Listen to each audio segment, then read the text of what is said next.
Salut à tous, breaking news, Netflix fait encore des siennes avec le rachat cette fois-ci de Sony. Tous les films Sony qui sortiraient à partir de 2026 en salle deviendraient exclusifs à Netflix pour la somme de 7 milliards de dollars. Donc après l'affaire Warner qui n'est pas encore finie, je rappelle que Netflix avait racheté Warner pour 82 milliards de dollars.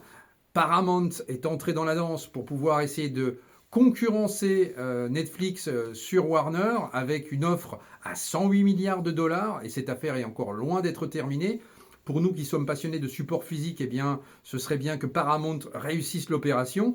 Mais là maintenant, effectivement, Netflix vient de racheter les films Sony, c'est-à-dire qu'à partir de fin 2026 jusqu'à 2029, ils vont rapatrier progressivement l'intégralité du catalogue Sony qui sera disponible exclusivement sur la plateforme Netflix.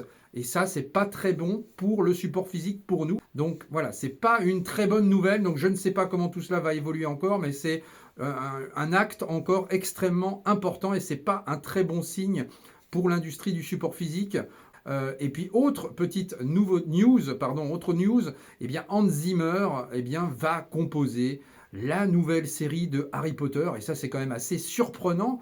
On sait que la saga Harry Potter au cinéma avait été composée avec succès, avec magie, par le grand John Williams, entre autres, puisqu'il y a eu d'autres compositeurs qui se sont succédés par la suite, mais c'est lui qui a créé le thème Harry Potter. Et bien là, c'est Hans Zimmer qui va effectivement succéder à John Williams dans cette série Harry Potter. Alors là, je serais très curieux de voir ça. Pour finir, je rappelle que 28 ans plus tard, Le Temple des Morts, ma critique est disponible sur la chaîne. Ciao!